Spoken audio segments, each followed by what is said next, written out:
Hello everyone, welcome to my YouTube channel entire science. तो यहाँ पे मैं फिजिक्स का कंप्लीट कोर्स पढ़ा रहा हूँ। अभी इलेक्ट्रोस्टैटिक यूनिट चल रही है। तो इलेक्ट्रोस्टैटिक यूनिट में हम लोगों ने बेसिक कॉन्सेप्ट अपने कवर अप कर लिए हैं। कूलम्स लॉ हो चुका है, गॉस लॉ पढ़ा चुका हूँ। इलेक्ट्रिक पोटेंशियल पढ़ाने के बाद उसके न्यूमेरिकल्स भी मैंने कवर अप किए हैं। अब मैं पढ़ाने जा रहा हूँ फोर्थ चैप्टर उसका, दैट इज योर कैपेसिटर। तो कैपेसिटर जनरली होता क्या, उससे पहले मैं कुछ बेसिक चीजों को कवर अप करूंगा।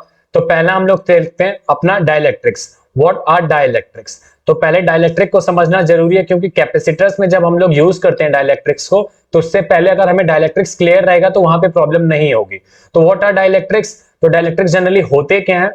तो जनरली एन इंसुलेटिंग मटेरियल। तो डाइलेक्ट्रिक का मतलब जो शॉर्ट में मैं बता दूं, एक वर्ड में बोलूं तो वो होता है इंसुलेटर। बट इंसुलेटर और कंडक्टर हमारे पास दो मटेरियल्स होते हैं जो हम लोग इलेक्ट्रिसिटी के टर्म्स में यूज करते हैं। But what are dielectrics, what it is special about them?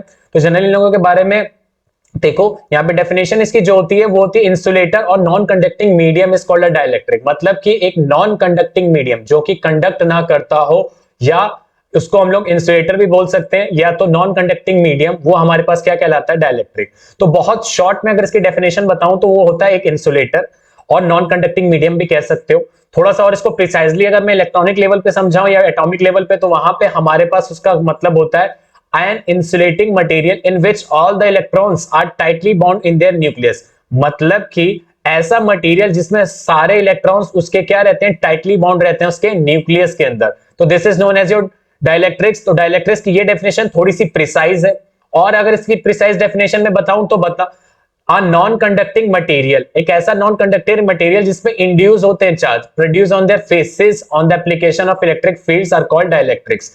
तो ये हमारे पास डाइलेक्ट्रिक की डेफिनेशन इलेक्ट्रिक फील्ड के टर्म्स में है, जिसके अकॉर्डिंग ये पता चलता है कि जो हमारे पास इलेक्ट्रिक फील्ड होती है उसके वजह से हमारे पास चार्जेस जब इंड्यूस होते हैं तो they are known as a dielectric materials. तो ये प्रॉपर्टी हमारे पास जो होती है वो डाइलेक्ट्रिक्स को स्पेशल बनाती है। कहने का क्या मतलब है कि अगर मैं एक यहाँ पे मटेरियल ले लूं और यहां पे मैं पॉजिटिव चार्ज और एक दूसरी प्लेट ले लेता हूं और उसको मैं कुछ वोल्टेज प्रोवाइड कर दूं, तो होता क्या है यहाँ पे कि जब इसमें से चार्जेस मूव होते हैं तो ये पॉजिटिवली चार्ज यहाँ पे चार्ज को आगे फर्दर क्या करता है? इंड्यूस करता है। मतलब कि यहाँ पे वो क्या चार्ज को इंड्यूस करेगा? नेगेटिव को वो इंड्यूस करेगा, और ये नेगेटिव इस कॉर्नर पे पॉजिटिव को इंड्यूस करेगा, और ये पॉजिटिव यहाँ पे नेगेटिव चार्जेस को इंड्यूस कर देगा, जिसकी वजह से हमारे पास सर्किट कंप्लीट हो जाएगा।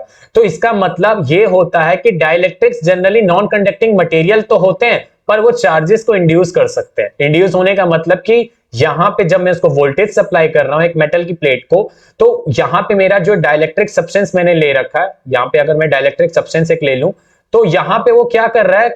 डाइलेक्ट्रिक सब्सटेंस उस चार्ज को इंड्यूस कर रहा है। चार्ज को इंड्यूस करने की वजह से वहां सर्किट हमारा कंप्लीट हो जाएगा, और दैट इज द रीजन कि we use dielectrics in our capacitors. तो इसके एग्जांपल्स बहुत सारे हैं: glass, plastic, mica, oil, paraffin, wax, air, etcetera. All these are the examples of dielectrics. It means कि we have a variety of dielectrics. हमारे पास बहुत सारी वेराइटीज हैं डाइलेक्ट्रिक्स की, जिसको हम लोग क्या करते हैं? यूज करते हैं इन अवर कैपेसिटर्स। तो डाइलेक्ट्रिक्स का कॉन्सेप्ट आई होप समझ में अच्छे से आया होगा। आगे बढ़ते हैं। Now what is dielectric constant? अब डाइलेक्ट्रिक कांस्टेंट क्या होता है? डाइलेक्ट्रिक कांस्टेंट का मतलब होता है कि अगर कोई मेरे पास मटेरियल है उसको मैं कैपेसिटर के अंदर प्लेस करूं, तो वहां पे मेरे पास एक प्रॉपर्टी आती है जिसको हम लोग बोलते हैं कैपेसिटेंस। कैपेसिटेंस कैपेसिटर की वो प्रॉपर्टी होती है जिसके वजह से वो चार्ज को स्टोर कर पाता है। अभी इसको मैं डिटेल में बहुत अच्छे से समझाऊंगा, पर अभी इतना समझ लो कि कैपेसिटेंस होता क्या है, कि वो प्रॉपर्टी कैपेसिटर की जिसके वजह से वो चार्जेस को स्टोर कर पाता है, it is known as capacitance. Similarly अगर मैं बात करूं, जैसे रेजिस्टर के पास रेजिस्टेंस प्रॉपर्टी होती है, सेम कैपेसिटर के पास कैपेसिटेंस प्रॉपर्टी होती है, by which it stores the charges on it's plates. तो जिसके वजह से वो चार्जेस को अपने मेटेलिक प्लेट पे क्या करता है? स्टोर कर पाता है। तो कैपेसिटर इंक्रीजेस बाय के factor which is called the dielectric constant. तो इसकी डेफिनेशन एक बार रीड कर देता हूं।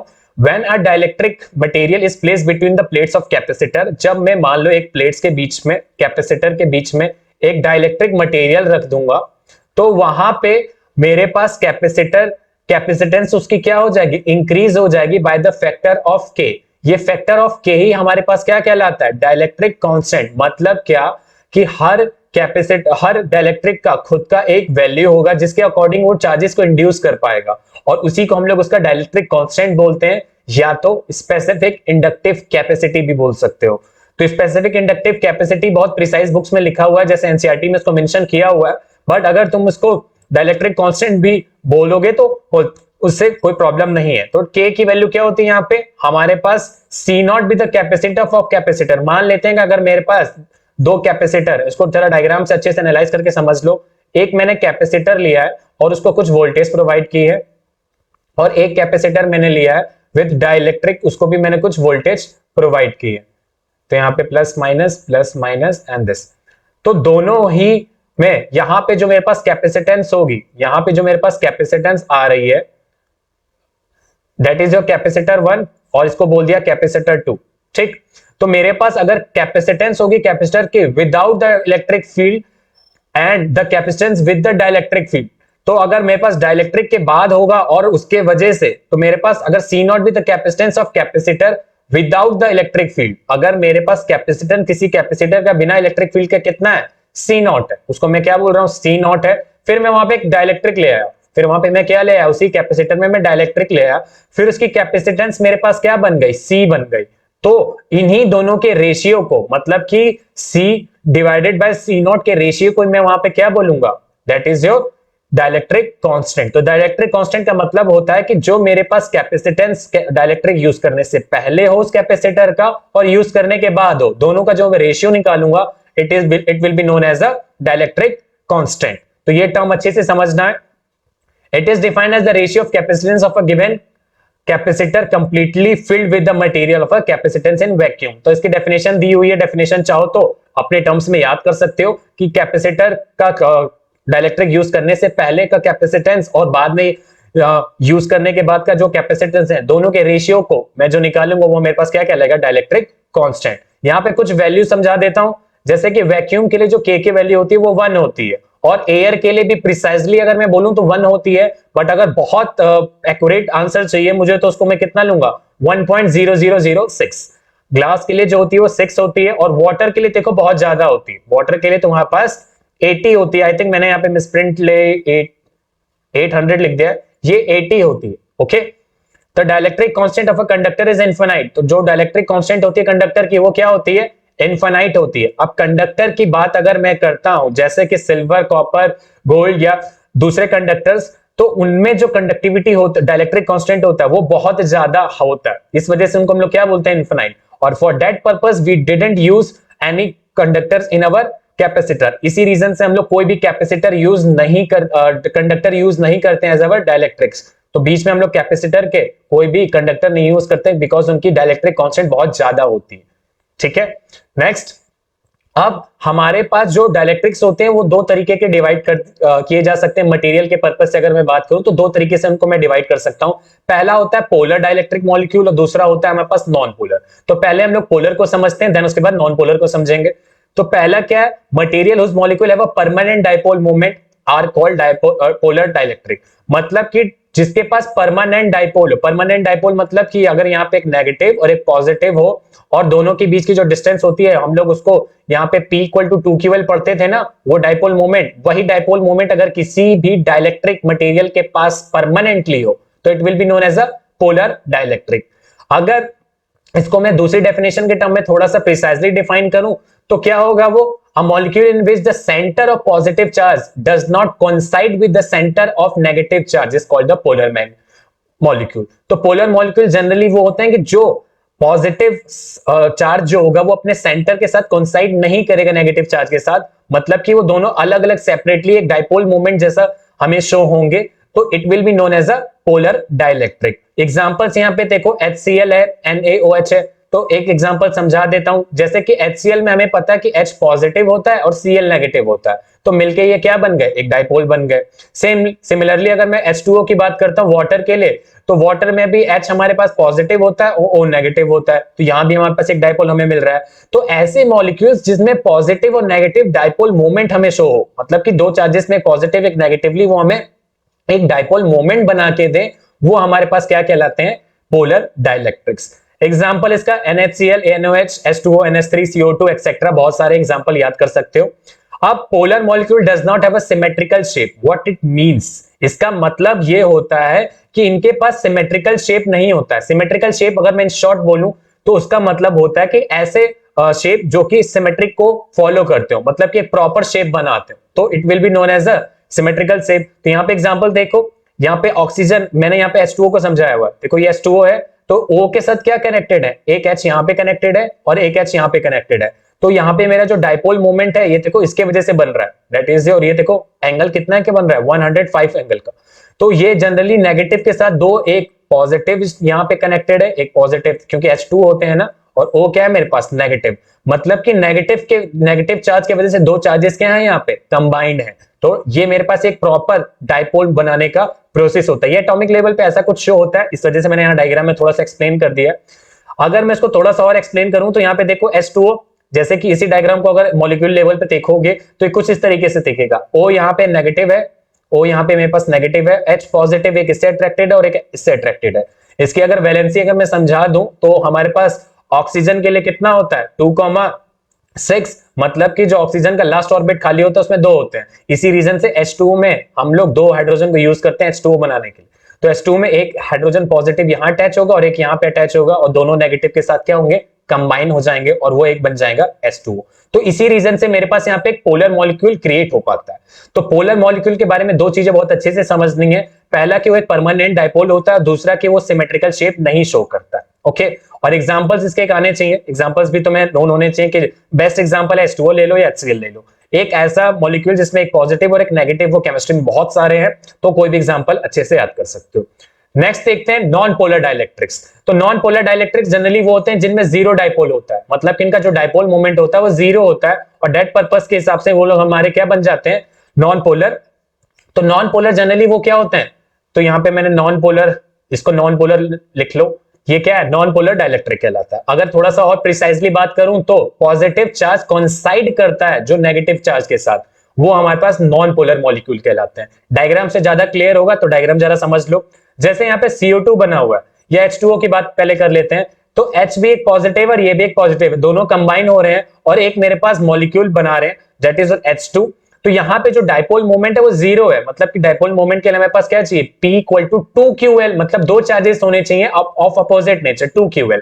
बट यहाँ पे जो डाइपोल मोमेंट बन रहा है वो सेम नेचर के चार्ज की वजह से बन रहा है, तो सेम नेचर के चार्ज की वजह से भी बन सकता है। अगर बात करूं कि दूसरे चार्जेस, जैसे यहाँ पे CO2 है, तो C हमारे पास जो बना हुआ है, तो यहाँ पे कार्बन बीच में है और O क्या है हमारे पास, उसके साइड में, मतलब कार्बन बीच में यहाँ पे पॉजिटिव नेचर शो कर रहा है और ये इसके तरीके से। तो ऐसे अगर हमारे पास कॉन्साइड होके बनेंगे तो वो हमारे पास क्या कहलाएंगे, that is your non polar dielectric.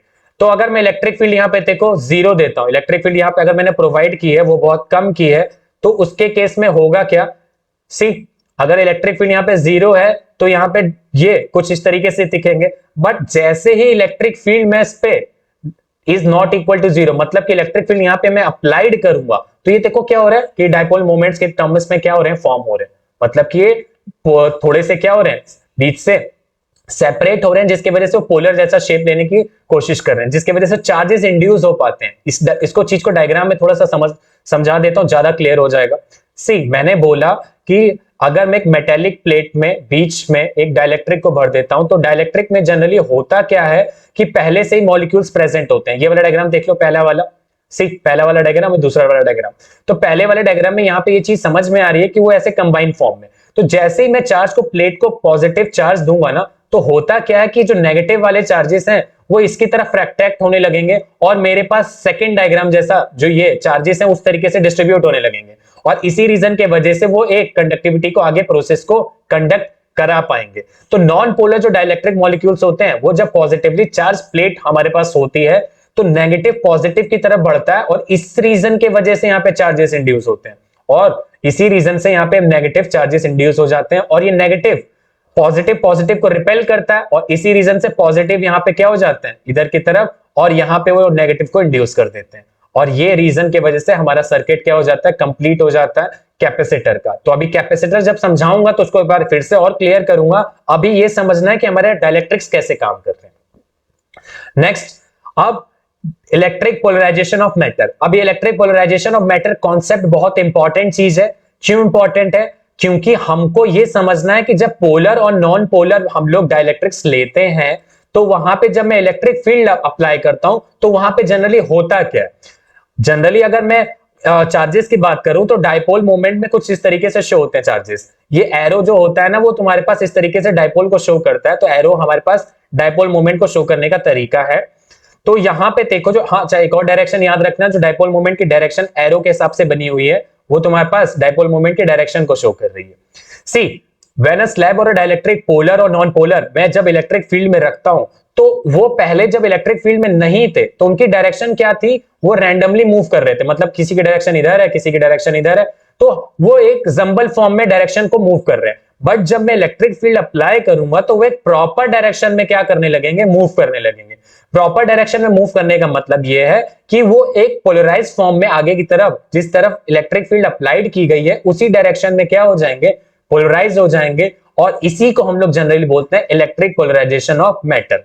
तो इन शॉर्ट अगर मैं बोलूं तो किसी भी डाइलेक्ट्रिक मटेरियल पे इलेक्ट्रिक फील्ड जब अप्लाइड होती है तो उसमें वो सेम डायरेक्शन में क्या हो जाते हैं, पोलराइजेशन फिनोमिना वहां पे होता है, मतलब कि एक ही डायरेक्शन में कोलाइड हो जाते हैं या अकर करते हैं, और इसी फिनोमिना को हम लोग बोलते हैं इलेक्ट्रिक पोलराइजेशन ऑफ मैटर। तो ये चीज अच्छे से समझनी है कि इलेक्ट्रिक पोलराइजेशन ऑफ मैटर, और यही फिनोमिना हमारे पास कैपेसिटर में पोलर और नॉन पोलर डाइलेक्ट्रिक्स की हेल्प से हम लोग चार्जेस को स्टोर कर पाते हैं कैपेसिटर के अंदर। तो ये प्रॉपर्टी मैटर्स में अच्छे से समझनी है कि पोलर और नॉन पोलर मैटर्स में पोलराइजेशन जनरली होता कैसे। बहुत सिंपल सी चीजें, इसमें ज्यादा कुछ कॉम्प्लेक्स नहीं है। तो इलेक्ट्रिक फील्ड अप्लाई होने की वजह से जब वो सेम डायरेक्शन में कोलाइड हो जाए या एक डायरेक्शन में मूव होने लगे तो वो हमारे पास क्या कहलाते हैं, इलेक्ट्रिक पोलराइजेशन ऑफ मैटर कहलाते हैं। मैंने अभी अच्छे से समझाया कि पोलराइजेशन ऑफ मैटर क्या होता है। तो पोलराइजेशन ऑफ मैटर के बाद डाइलेक्ट्रिक स्ट्रेंथ जनरली क्या होता है, dielectric strength is the maximum value of electric field intensity that can apply to the electric field. मतलब क्या कि मैं किसी भी डाइलेक्ट्रिक को कितनी मैक्सिमम इलेक्ट्रिक फील्ड दे सकता हूं, क्योंकि जो मेरे पास जब ये इलेक्ट्रिक फील्ड यहां पे मैं अप्लाई करूंगा ना तो हमारे पास जो पोलराइजेशन ऑफ मैटर होने की कैपेसिटी है वो एक लिमिट तक है। ऐसा नहीं है कि मैं किसी भी डाइलेक्ट्रिक को इतनी इलेक्ट्रिक फील्ड प्रोवाइड कर दूं कि वो कंटिन्यूअसली इलेक्ट्रिक फील्ड को झेलता रहे, मैं उसको एक लिमिट में दूंगा। तो वो जो लिमिट होती है वो हमारे पास डाइलेक्ट्रिक स्ट्रेंथ कहलाती है। मतलब क्या है इसका, कि जब मैं डाइलेक्ट्रिक को बनाता हूं, डिजाइन करता हूं, तो मैं उसको इस हिसाब से बनाता हूं कि उसकी स्ट्रेंथ ज्यादा रहे। क्यों? क्योंकि वो चार्जेस को ज्यादा इंड्यूस कर पाए और मेरे पास जो कैपेसिटर है वो ज्यादा चार्जेस को स्टोर कर पाए। फॉर दैट रीजन मेरी डाइलेक्ट्रिक की स्ट्रेंथ ज्यादा होनी चाहिए। तो मैं इसी रीजन से क्या करता हूं कि डाइलेक्ट्रिक्स जनरली इस रीजन से बनाए जाते हैं कि उनकी स्ट्रेंथ ज्यादा हो। और स्ट्रेंथ क्या होती है कि वो कितनी मैक्सिमम इलेक्ट्रिक फील्ड इंटेंसिटी को टॉलरेट कर सकते हैं और इलेक्ट्रिक ब्रेकडाउन ना होने दें। तो वो उसकी क्या कहलाती है, डाइलेक्ट्रिक स्ट्रेंथ कहलाती है। एसआई यूनिट इसकी जो होती है वो होती है वोल्ट मीटर इनवर्स, और प्रैक्टिकल जो यूनिट इसको हम लोग लेते हैं वो किलोवाट में लेते हैं। तो किलोवाट मिलीमीटर इनवर्स में हम लोग इसी क्या लिखते हैं, प्रैक्टिकल वैल्यू लेते हैं। तो प्रैक्टिकल वैल्यू जनरली हम लोग जो अप्लाइड करते हैं एप्लीकेशंस में, वहां पे डाइलेक्ट्रिक का जो होता है ना, वहां पे जनरली देखा ये जाता है कि जो डाइलेक्ट्रिक्स हम लोग स्ट्रेंथ यूज कर रहे हैं कैपेसिटर्स में, जैसे अगर मैं एग्जांपल दूं, कैपेसिटर जो जनरली यूज होते हैं फैन में यूज होते हैं, ओके, या ऐसी डिवाइसेस में यूज होते हैं जहां मुझे चार्ज को पहले स्टोर करना है, देन आफ्टर दैट मुझे उसको आगे प्रोसीड करना है।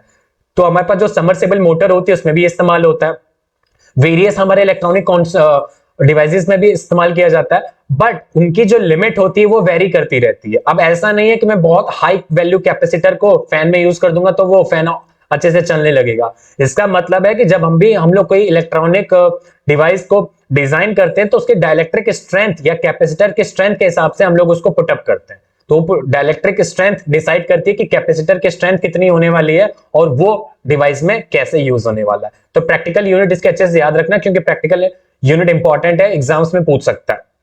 नेक्स्ट, अब मैं यहां पे बात करने वाला हूं permittivity and relative permittivity of dielectrics की। तो what is permittivity and relative permittivity of dielectrics, ये बहुत इंपॉर्टेंट पॉइंट है। तो इसको जरा ध्यान से समझना कि परमिटिविटी क्या होती है और रिलेटिव परमिटिविटी क्या होती है डाइलेक्ट्रिक्स की। अगर मैं यहां पे इस चीज को थोड़ा सा एक्सप्लेन करूं तो मैं इक्वेशन के टर्म में इस चीज को समझाता हूं।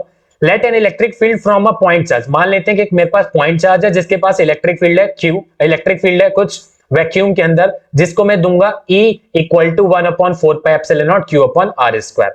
तो यहां पे हमें पता है कि जब एक चार्ज की वजह से जो इलेक्ट्रिक फील्ड होती है किसी भी इस फॉर्मूले से दी जाती है। नाउ अगर मैं यहां पे बोलूं कि E नॉट मेरे पास क्या शो करता है, कूलम्स लॉ में बहुत अच्छे से चीज समझाई थी कि E नॉट यहां पे परमिटिविटी होती है फ्री स्पेस की, मतलब कि वो चार्ज रखा कहां पे है और वो इसकी इलेक्ट्रिक फील्ड कहां शो हो रही है। तो it is known as your permittivity. अगर मैं बात करूं कि electric field within a dielectric material, अगर इलेक्ट्रिक फील्ड किसी डाइलेक्ट्रिक मटेरियल के अंदर जो होगी उसको मैं गिवन करूंगा, उसको मैं लिख सकता हूं इक्वल टू 1/4 पाई एप्सिलॉन। ये एप्सिलॉन कहलाता है और ये एप्सिलॉन नॉट कहलाता है, दोनों में डिफरेंस है।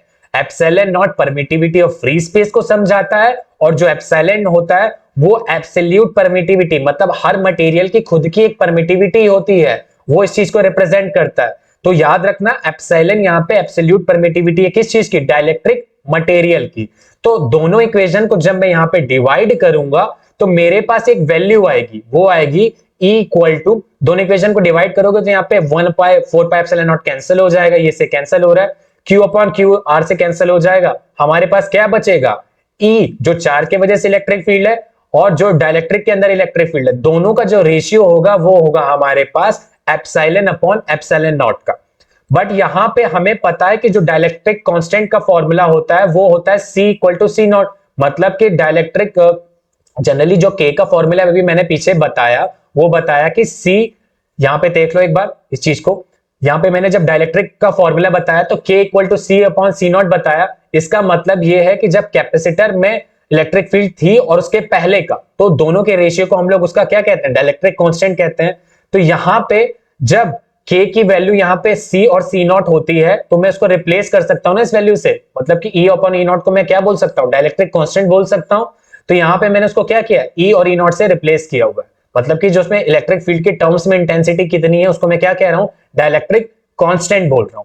After that K equal to कितना हो जाएगा मेरे पास, एप्सिलॉन अपॉन एप्सिलॉन नॉट, और ये हमारे पास क्या कहलाता है, the dielectric constant is the ratio, जो डाइलेक्ट्रिक कांस्टेंट होता है वो क्या होता है, एब्सोल्यूट परमिटिविटी का और डाइलेक्ट्रिक मतलब फ्री स्पेस की परमिटिविटी का क्या होता है, रेशियो होता है।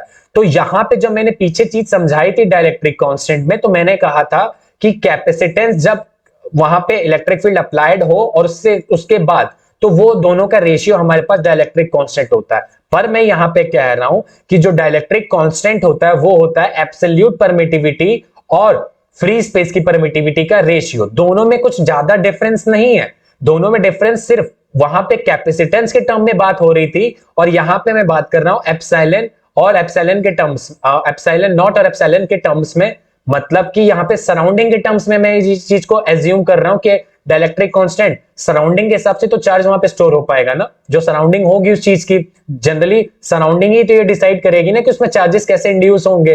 तो वहां पे डाइलेक्ट्रिक कांस्टेंट, यहां पे हमारे पास फॉर्मूला क्या बन गया, K equal to epsilon upon epsilon nought. अब यहां पे थोड़ा सा और अगर मैं चेंज कर दूं और मैं कह दूं कि एप्सिलॉन और एप्सिलॉन नॉट के रेशियो को मैं बोल सकता हूं रिलेटिव परमिटिविटी। रिलेटिव परमिटिविटी क्या होती है, रिलेटिव परमिटिविटी मतलब कि जब एक डाइलेक्ट्रिक में जो परमिटिविटी हमारे पास फ्री स्पेस की है और किसी डाइलेक्ट्रिक को कंपेयर करूंगा तो उन दोनों की जो डिफरेंस आएगा या तो दोनों का रेशियो जो आएगा वो हमारे पास एक रिलेटिव परमिटिविटी को शो करेगा। तो रिलेटिव परमिटिविटी जनरली हमें यह बताता है कि किसी भी डाइलेक्ट्रिक या का अगर मैं इलेक्ट्रिक फील्ड को वैक्यूम के टर्म्स में, मतलब कि permittivity free of free space से, और उस डाइलेक्ट्रिक मीडियम के टर्म्स में उसको रिप्रेजेंट करता हूं रेशियो के टर्म्स में, तो वो मुझे क्या देगा, रिलेटिव परमिटिविटी बताएगा। तो K इक्वल टू यहां पे क्या होता है, एप्सिलॉन अपॉन एप्सिलॉन नॉट, और मैं उसको क्या बोल सकता हूं, एप्सिलॉन R, मतलब कि रिलेटिव परमिटिविटी।